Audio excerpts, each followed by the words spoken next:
Gentlemen, what is going on today? My name is Ryan Mickler. I'm your host, and I'm the founder of the Order of Man podcast and movement, which, if you don't know what this is all about, my job is to give you tools, conversations, resources, connections, information, books, events, whatever it might be to help you become a better man.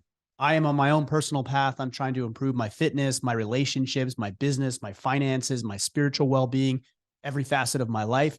Some I have dialed in, some I don't.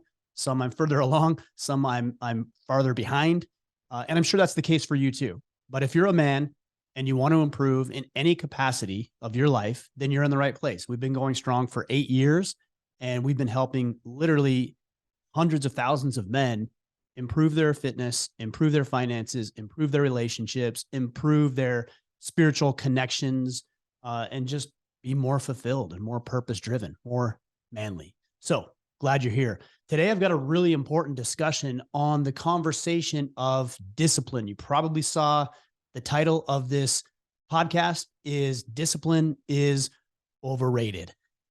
And let me explain, because I know there's going to be a lot of people who don't agree with me right away. But I think as I explain this and I talk about 5 or 6 steps to prove my point that discipline is overrated, that you might get closer to agreeing with me on this. And then hopefully that drives the needle forward, which is what we want. So let's talk about this first, this idea of discipline being overrated. What we often hear is that motivation, inspiration is overrated. And I would suggest that maybe to a degree it is, but there's certainly value in motivation. There's certainly value in being inspired. Why else has Tony Robbins, for example, or any influential speaker that you might be inspired by been so successful in their lives? Because people crave it. We desire it. We want it. We feel good. It motivates us. It gets us going. It causes us to take action. So it's a great thing. Let's not discount motivation and inspiration. I'm not saying it's the end all save all. It's not going to move the needle indefinitely. It obviously is fleeting. And in order to maintain levels of motivation, we have to continually find things to be inspired by, to be motivated by. And a lot of the times it's external. It's not intrinsic. It's external motivation. So this guy, Andy Frisella, for example, said something and it fired me up. Jocko Willink said something and now I'm riled up. Jordan Peters said something and now I want to do that thing. So that's good. It serves its purpose, but let's not let it stop there. So I would say the next tier is that now you have discipline. And to me, discipline really isn't based on the way you feel about something. Motivation is emotional based. I'm excited. I'm energetic. I'm happy. I'm joyous. I'm glad. Those are all emotions. So it's emotionally based. Where it falls short is the willpower. And where discipline picks up is that it's not emotionally based. I would suggest that it's more logically driven. I set out to accomplish this and I'm going to exert my will.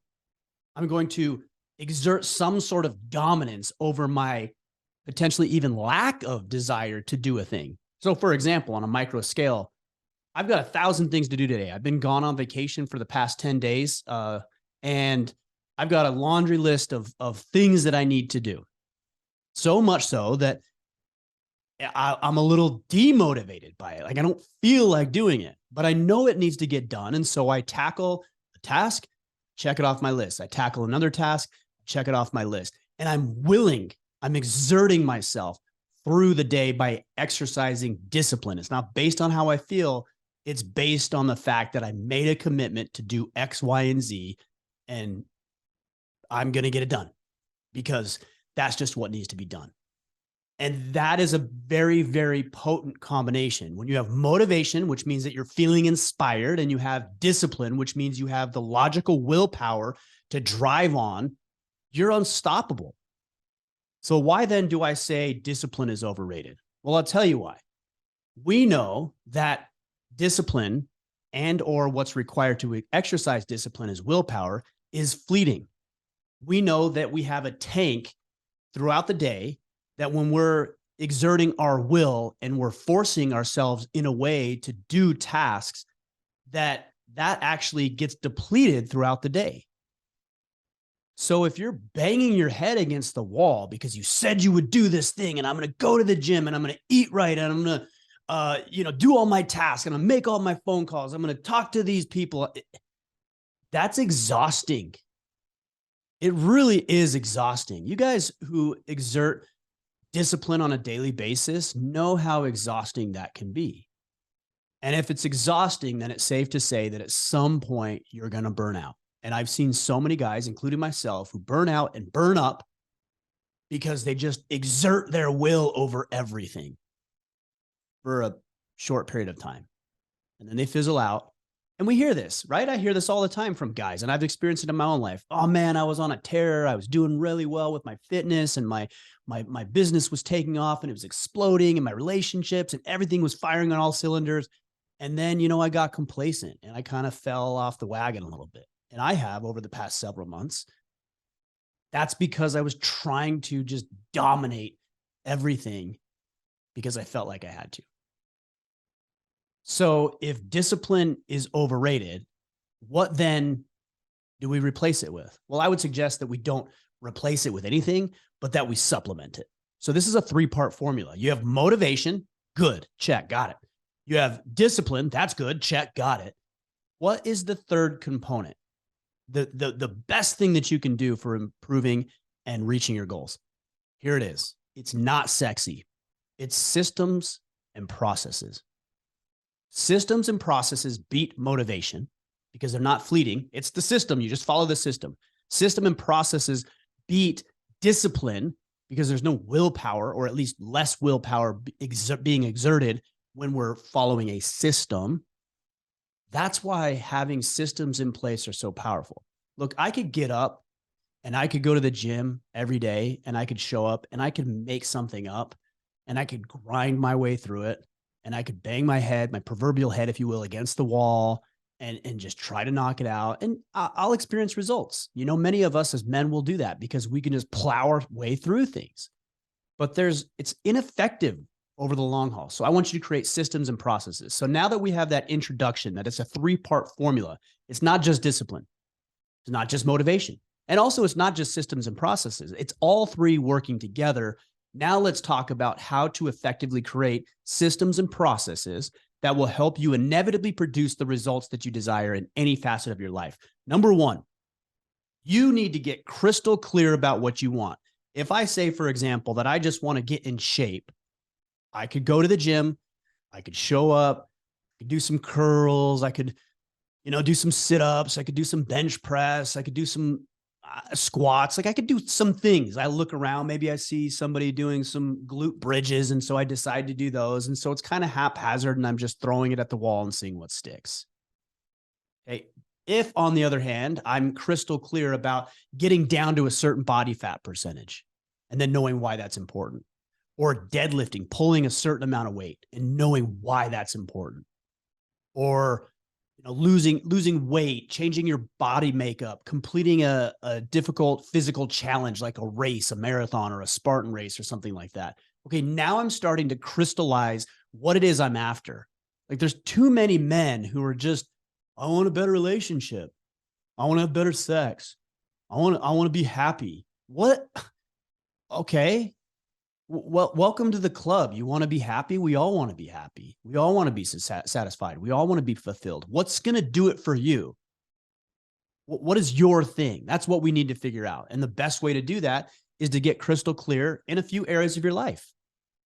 So number 1 is getting your spiritual, mental, and emotional health. These are the non-tangibles.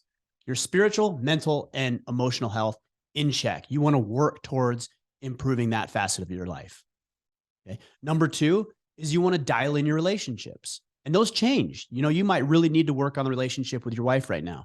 There might be one of your children who really, really needs your attention because they're going through a difficult time. I imagine a young son or a young daughter, maybe a young teenager who's coming into his or her own, and they're trying to figure out what's going on with their hormones, and they're trying to keep up with all their buddies at school, and they're playing the comparison game. And then they're dealing with all this social media bull crap.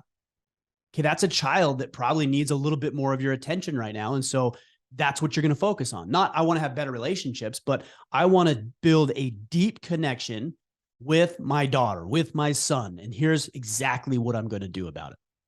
So we have mental, spiritual, and emotional health. Number 2, we have your relationships. Number 3, we have your physical health. All right, get lean, get strong, lift heavy weights. Yeah, sure, run and do this other stuff, but lift heavy weights. Look like a man. I can't tell you how often I go around and I see these limp, wet noodle looking guys, and it's like,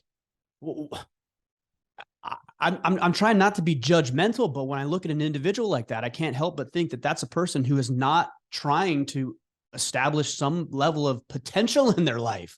Like, go lift some heavy objects, put some muscle on, get strong. I'm not saying that's the only thing you need to do, like look like a bodybuilder. We all have different goals, but I know plenty of runners. Cam Hanes is a great example.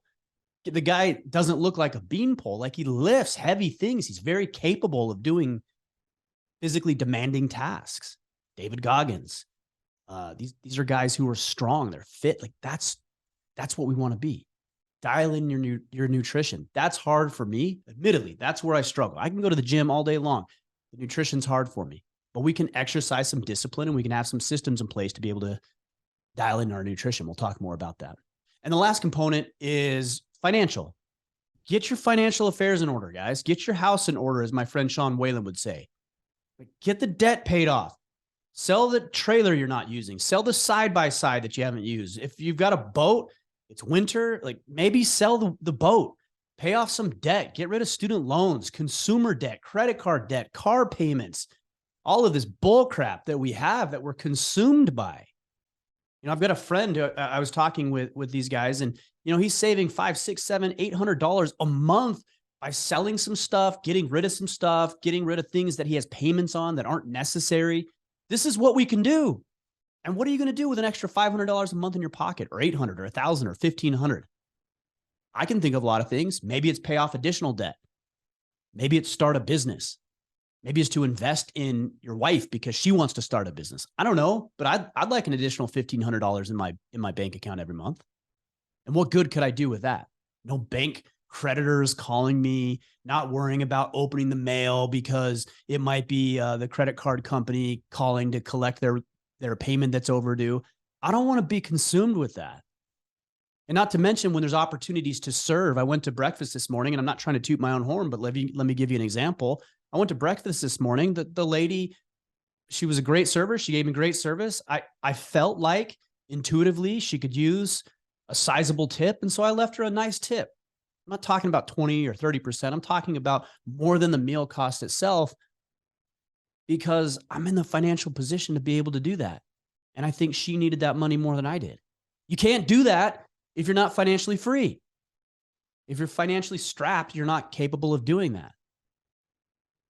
Or what about an investment opportunity? What about a real estate deal that comes along, or a buddy that wants to get into a business with you that you're really excited about, and you can't do it because you've got 17 cars and you're $140,000 in consumer debt?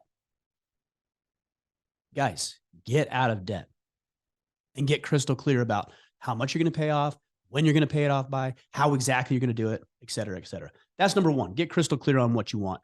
Number two, now we begin to reverse engineer the process. We reverse engineer the process. So if I want to have a 500-pound deadlift, and that's the thing I want to accomplish, and I have a good emotionally charged reason for doing it, then I'm going to work backwards to figure out, okay, well, here's how I do that. I've got to put 3 leg days in at the gym. I've got to do deadlifts. I've got to do squats. I've got to do leg presses. I've got to do front squats and rear elevated Bulgarian split squats and all this kind of lunges, like all this kind of thing that you guys know. I don't have to explain it to you, but you reverse engineer the process. So I'm going to do exactly this plan, like not show up and like do some legs. No, these are the exact lifts that I'm going to do. And if I do this, then in the next 90 days, I will be able to accomplish that pull. And how do you know? Well, you got to work with experts. You got to hire experts. You got to work with experts. You got to hire coaches. You got to work with mentors, guys that have experienced these results in their own life and or have a proven track record of helping other people accomplish these goals in their lives. That's what it means to be credible. They're accomplishing it and or they're helping other people accomplish these goals. If I hire Johnny Loretti, which I do, to help me with my fitness and help me with my nutrition, I mean, I look at the guy, he looks like freaking Captain America.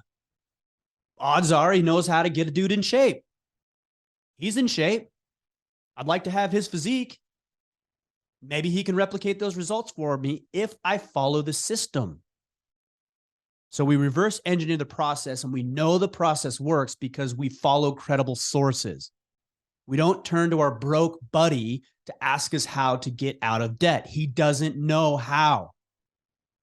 Now he might be on the path, or maybe he was broke or even bankrupt at one point. That doesn't disqualify him because now he's dug himself out of the hole. And I hear this a lot. It's like, don't take marriage advice from a divorced guy. I don't know if that's true. I think somebody who's gone through a divorce probably is keenly aware, if he's somewhat self-aware, keenly aware of things he could have done better, things that he wished he would have done. Maybe he's on to his second marriage now, and that one is thriving. So should we disqualify that automatically because he had a past failure? No. We want to look and see what results he's producing now. In fact, I would say that being broke or being divorced or going through health battles or any number of things that happen to us that are crappy situations, getting through that and having the bruises and the blood and the scars to prove the battle that you fought and clawed and dug your way out of that probably makes you more qualified than the guy who's never experienced any sort of that. Because your life isn't free from conflict. And wouldn't you want to know how to get out of that conflict from a guy who's gotten out of his own personal conflict? I certainly would. So we're going to reverse engineer the process. Number 3, this one probably is my favorite. I call it flow and friction. Flow and friction. So what we're going to do when we have a goal is we're going to try to get ourselves flowing towards that goal. And then we're going to try to create friction with anything that would hinder us from accomplishing that goal. Flow and friction. So let me give you an example. If we're talking about training and getting your body in shape and getting your fitness in check, a very simple way for yourself to get into flow when you don't want to get out of bed in the morning is to know what routine you're going to do the night before, to lay all of your clothes out, including your shoes and socks and underwear and shirt and all the things, get your pre-workout ready. When I do it, I actually put my water, fill up my water bottle, I put it in the fridge, and I have my protein and my supplements laid out, ready to go. So it's streamlined. Flow. I don't have to think about it. There's no resistance in the morning, not like, oh, I got to get out of bed. I don't know what I'm going to do for my workout. And then I got to get up and I got to go into the closet and get my clothes. You're just creating friction that doesn't need to be there. Create flow. If we're talking about relationships, the flow that you can create with relationships is that maybe you have a date night, designated, communicated with your wife. Maybe you have a babysitter that you've just got her on lock from on Wednesday nights from 7 to 10 on an ongoing basis, unless otherwise, like that's how you create flow. Like that's your sitter every Wednesday night from 7 to 10. She knows it. You know what she pays or charges, you know what you pay, and it's just done. It's dialed. The more that you can create systems in place that allow yourself to grease the groove, if you will, the more likely it is that you're going to accomplish a thing. So where does friction come into play? Well, friction relates to things that are harder than they need to be. So one that I've worked out in my own life is I've shared a little bit about my struggles with alcohol. Well, I need to create friction to consume alcohol because that's not something that's good for me, and it's not something I want to do, and it's not something that's in alignment with my goals. So what do? Well, first, there's no alcohol in the house. You won't find a drop of alcohol in here because I don't want it in here. I want friction. The other thing I try to do is I try to avoid going into convenience stores as often as I can. I do occasionally, quite often, maybe more than I'd like to admit, I've changed to sparkling water. So I've been doing better on that, not sodas or any of that stuff. But I know that that's where I was getting my booze. So it's like, okay, I can't go into that store anymore. I just can't. And people will say, oh, well, that's weak. I've heard people say that. That's weak. You can't even go into the store. Bro, it's not about weakness and strength. It's about systems and processes that create predictable results. So you can call it weak if you want, but you know what? I'm the one who's going to produce the results. And I don't care if it means that I have to abstain or refrain from certain things and place barriers in the way to keep me from doing things I don't want to do. It's crucial, guys, that we create friction on the things that we don't want to do. I know guys who have had affairs, um, who are tempted by that, who sleep around, who womanize. Like I know plenty of men who do this. And what I would suggest to a guy like that is probably don't be alone with other women if you're married. Probably don't go out on even luncheons with women by yourself if you're married. Like, why put yourself in that situation? This requires no discipline. It's just a system. It's friction. It's part of the process. All right. So we've got, let me recap here. Number one, crystal clear about what you want. Number two, reverse engineer the process using experts and even the experience you've had in the past. Number three, we're going to create flow and friction. And number four, you need to reward your behavior, not the result. Reward the behavior. So look, as I'm trying to get back in shape, and I am, and I'm working on that. You know, it's good to look in the mirror and see the results that you produce, but the way that I measure my result, or measure my performance, I should say, is the fact that I went to the gym this morning and I busted my ass. It isn't what I look like. It isn't the number on the scale. It's the fact that I won in this realm because I went in today, period. And some guys will say, well, but how do you know if that's producing results? Again, this goes back to point number two. You work with experts, you work with coaches, you work with people who are credible. Because I know Johnny's produced results, and so I'm going to keep working with him.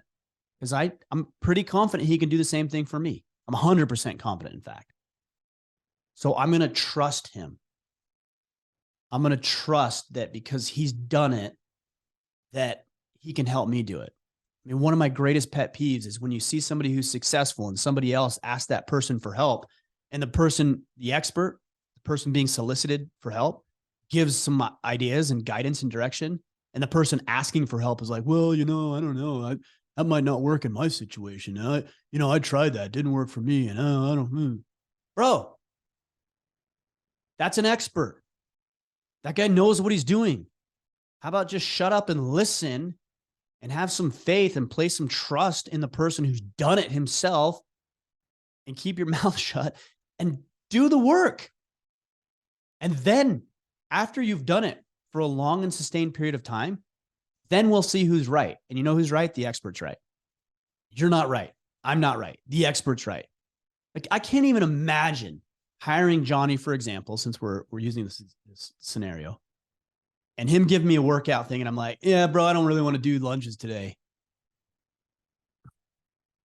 Or, you know, you told me to do 10 reps, but I only felt like doing 4. No, the program requires 10.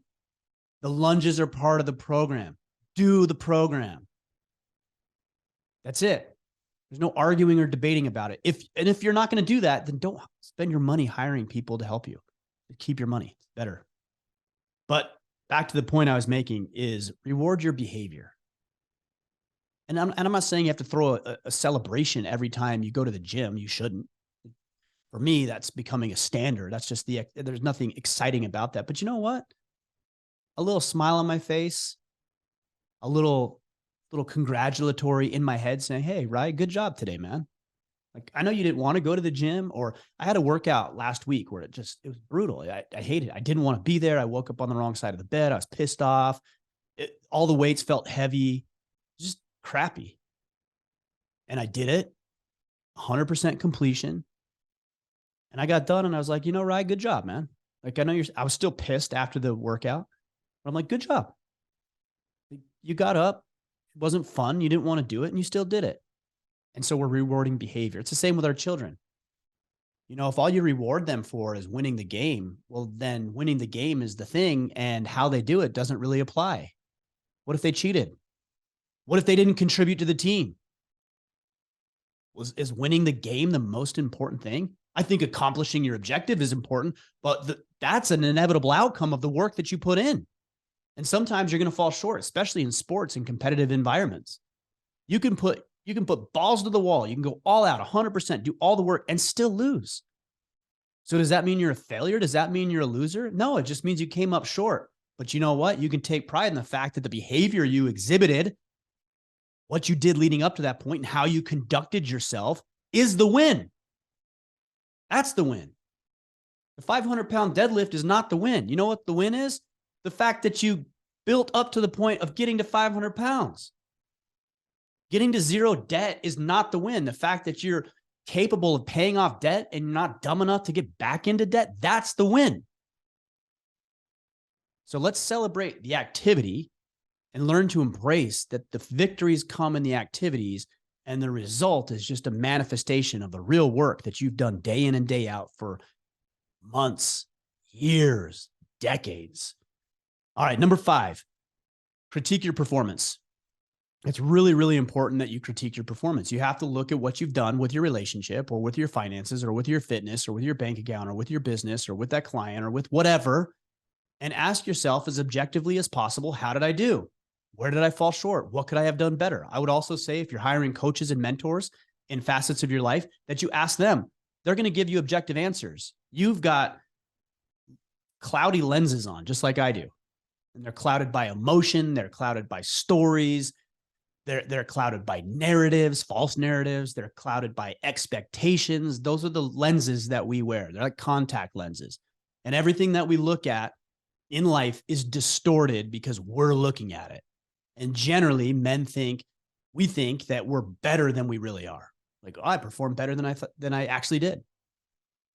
Guys, I got news for you. We don't. We aren't as good as we think we are. We can always do better. And if you have a coach or a mentor, an instructor, a teacher, a guide to be able to look at it and say, hey, you know what? Like, you could have done that better. Or, hey, you did really good in this facet, but if you tweak this little thing, it's going to improve your results that much more. That's why I say, even in the gym, if you just video, how many of you have videotaped yourself? Videotaped. That's like old school. Recorded on your cell phone. You don't videotape yourself anymore. Recorded yourself doing, squats or a deadlift or something. And you're like, man, that felt good. Good form. And you look back at the video and you're like, what? I was a wreck. Right. Because you have a clouded understanding of the way that you showed up. I used to do this a lot when I was in sales. We would do role plays. I would be the salesman and they would be the customer, vice versa. And Brett Bartholomew, who's on the podcast earlier this week, he talked about it as well. They do these role play sessions and you're like, man, I nailed it. I did pretty good. And then you go back and you watch the video and it's like a completely different person. And you realize I'm not good at this. So guys, we got to critique our performance and we have to enlist the help of other people. Again, trusted, credible sources to be able to help us critique. And the last point that I want to make that I think proves the point that discipline is overrated and systems and processes where it's at is that you have to track everything. You've just got to track everything. I was at the gym this morning and I track everything with my movement through an app, but there's another guy there today. His name's Scott. And I hadn't met him before, but I just introduced myself because I see him periodically. And he had his notepad, after every rep in his notepad, he was writing his totals down. I mean, we see it in the gym all the time. My two oldest sons, in fact, are doing powerlifting and they're doing a phenomenal job. And they came home last night and they're like, Dad, we both got PRs for 5 reps on squat is what they did yesterday. Well, how do they know that? Because they track it and their coach, but it is getting tracked. They know what a PR is because they track the results, track everything. If you're in a relationship that you want to improve, you can't say, oh, I hope it gets better, but not really have any sort of measurable, tangible way to see if it is getting better. It feels better. Again, clouded lenses. How do you know? Rate yourself. Just create an arbitrary scale. Hey, on a scale from 1 to 10, how are you with communicating with your wife? I'm a 5. Okay. Let's see if we can get you to a 7 in 90 days. On a scale from 1 to 10, how would you rate your intimacy? Oh man, we don't have sex anymore. Okay. Then it's a 2 or a 0. Let's see if we can get you to a 2 or a 5. What would that look like? What does a 5 in the intimacy department look like?